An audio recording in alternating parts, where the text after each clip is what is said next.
Start. नमस्कार, माझे नाव वरद नितीन गदे. शाळेचे नाव जिल्हा परिषद प्रथम शाळा घोडकेमळा. माझ्या कथेचे नाव आहे पावनखिंडीतील पराक्रम.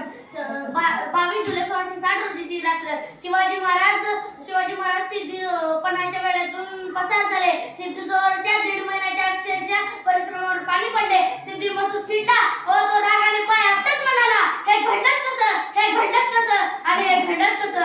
सिद्धीजवळने सिद्धी मसूदला 10,000 सैनिक दिले व शिवाजी महाराजांचा शोध घ्यायला पाठवले. शिवाजी महाराज घोडखिंडीपाशी पोहोचतच होते. घोडखिंड समोर होती. मागून शत्रू येत होता. शत्रू जवळ येऊ लागला. शिवाजी महाराजांचे मावळे पळतच होते. पायात चप्पल नव्हती. पावसाळ्याचे दिवस होते. पाऊस पडत होता. चिखल झाला होता. जर चप्पल घातली असती तर शत्रू चिखलात गावा झाला असता आणि शत्रू जागा झाला असता. शेवटी शिवाजी महाराजांचे मावळे पडतच होते. शिवाजी महाराजांचे मावळे आता घोडखिंडी जवळ आले. घोडखिंड समोर होती. मागून शत्रू जवळ येऊ लागला. शत्रू आता जवळ आला होता. बाजीप्रभूने मागे वळून पाहिले. त्याला शत्रू दिसला. बाजीप्रभू पळत शिवाजी महाराजांकडे गेला आणि महाराजांना म्हणाला, महाराज तुम्ही विशालगडाकडे निघा, मी त्या शत्रूला रोखून धरतो. महाराज तुम्ही निघा, महाराज तुम्ही निघा, महाराज तुम्ही निघा. शेवटी महाराज म्हणाले, अरे आम्ही तुम्हाला मृत्यूच्या दारी सोडून कसे चालेल, तुम्ही निघा, आम्ही त्या शत्रूला रोखून धरतो. महाराजांना पुन्हा बाजीप्रभू म्हणाला, महाराज वडीलधाऱ्याच्या नात्याने सांगतोय, लाख मेला तरी चालेल पण लाखाचा मोल मेलेला मला जमणार नाही. महाराज तुम्ही निघा, महाराज तुम्ही निघा, महाराज तुम्ही निघा. शेवटी महाराज निघाले. बाजीप्रभूचे 300 मावळे लपून बसले. शेवटी शत्रू जवळ आला. सगळ्यांना शत्रू दिसायला लागला. बाजीप्रभूचे मावळे बाहेर पडले. घनघोर लढाई सुरू झाली. बाजीप्रभू तर इतका जोरात लढत होता की 50 मावळे जरी आले तरी तो एकटा मारत होता. बाजीप्रभू लढतच होता. सिद्धी मसूद फक्त बघत होता. त्याने विचार केला, ऐसा सुरमा सरदार हमारे पास होता तो अब तक हुजूर दिल्ली पर राज करते. सिद्धी मसूद फक्त बघतच होता. सिद्धी मसूदने सांगितले बंदूकधाऱ्याला की अरे जा डोंगरावर आणि त्या बाजीप्रभूला गोळी मार.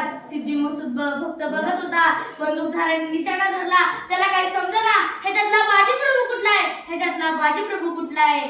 सिद्धी पुन्हा बंदूकधाऱ्या म्हणाला, अरे हुजूर मुझे कुछ समझ नहीं आ रहा कि इसमें बाजीप्रभू कौन सा है. सब बाजीप्रभू जैसे लड़ रहे हैं. सिद्धी मसूदने खालून म्हणाला, अरे जो रक्त से भरा हुआ है उसको गोली मार. जिसके शरीर पर जख्मा को जगह नहीं रही है उसको गोली मार और उसको गोली मार. बंदूकधाऱ्याने निशाणा धरला. गोळी सोडली. गोळी सू करत निघाली आणि बाजीप्रभूच्या छातीत घुसली. बाजीप्रभू ताडकन खाली पडला. त्यांनी मावळ्याने विचारले, अरे तोफ्यांचा आवाज आला का. मावळे म्हणाले नाही. पुन्हा बाजीप्रभू उठला व तो लढायला लागला. बाजीप्रभू लढतच होता. शेवटी एका गनिमाने मागून बाजीप्रभूच्या पाठीत बाण मारला. बाजीप्रभू ताडकन खाली पडला व तो त्याने विचार केला, अजून तोफ्यांचा आवाज झाला नाही आणि महाराजही गडावर पोहोचले नाहीत. जोपर्यंत तोफ्यांचा आवाज होत नाही तोपर्यंत मला लढायचंय. बाजीप्रभू उठला व लढायला लागला. शेवटी शिवाजी महाराज गडावर पोहोचले. त्याने म्हणाले, अरे लवकर तोफ्यांचा आवाज करा, माझा बाजीप्रभू तिकडे लढत आहे, लवकर तोफ्यांचा आवाज करा. बाजीप्रभू लढतच होता. शेवटी शिवाजी महाराजांनी तोफेचे 5 वार काढले. तोफ्यांचा आवाज झाला. तो आवाज बाजीप्रभूच्या कानी पडला. बाजीप्रभूच्या चेहऱ्यावर हास्य निर्माण झाले व त्याने विचार केला, आता माझे महाराज गडावर पोहोचले. आता तो बाजीप्रभू ताडकन खाली पडला. मला असं वाटतंय की बाजीप्रभूने मृत्यूला असं म्हणाला की अरे जोपर्यंत माझं काम पूर्ण होत नाही तोपर्यंत मला तू घेऊन जाऊ नको. जोपर्यंत महाराज गडावर पोहोचत नाही तोपर्यंत मला घेऊन जाऊ नको. बाजीप्रभूने पुन्हा असं म्हणला की मृत्यूला असं म्हणला की बाजीप्रभू, अरे आता माझं काम संपलंय, आता तू मला घेऊन जा. बाजीप्रभू प्रभू पुन्हा ताडकन खाली पडला व बाजी प्रभू गेला. शेवटी तर बाजी प्रभूचे शरीर खायला मावळे तिथे आले व त्यांना काय समजेना ह्याच्यातला बाजी प्रभू कुठे आहे, कारण बाजी प्रभूच्या शरीराचे तुकडे तुकडे झाले होते.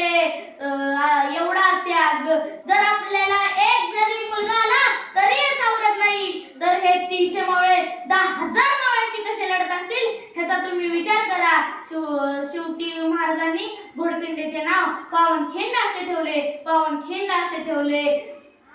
शिवाजी महाराज पुन्हा म्हणाले, धन्य धन्य तो बाजी प्रभू, धन्य धन्य पावनखिंड.